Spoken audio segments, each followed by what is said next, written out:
Hello everyone, आज होता Sunday म्हणून आज होतं जेवणासाठी कोळंबी. इथे मी थोडंसं ग्रेव्हीमध्ये कोळंबी बनवली होती आणि राईस.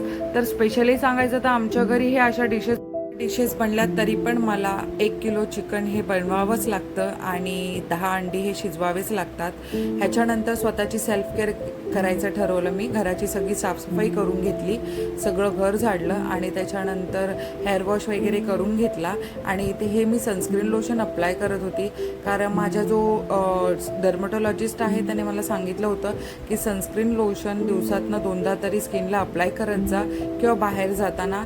पण एक माझा हा पर्सनल अनुभव आहे, जेव्हापासून मी स्किनची जास्त काळजी घ्यायला लागली आहे ना, तेव्हापासून काय माहिती मला माझ्या स्किनवरती अशा ॲक्नी दिसतात, ब्लॅक स्पॉट दिसतात आणि हेअरचं सांगायचं झालं तर हेअरफॉल देखील होतोय.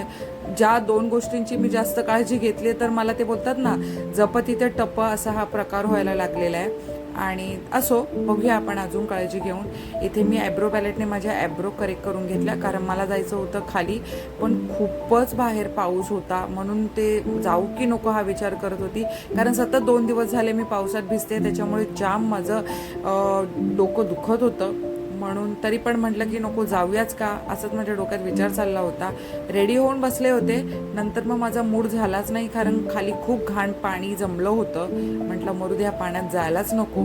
आणि इथे मी फ्रंट कॅमेरा ऑन करून मी स्वतःची स्किन बघत होती आणि माझ्या हस्बंडला देखील सांगत होती की भरपूर मला ॲक्ने आल्यात आणि डाग देखील आलेत. आता हे कधी जातील देव जाणो. आणि मस्तपैकी मका भाजला, कारण बाहेर मस्त पाऊस पडत होता आणि थंडगार वातावरण झालं होतं आणि असाच डे घरात स्पेंड केला.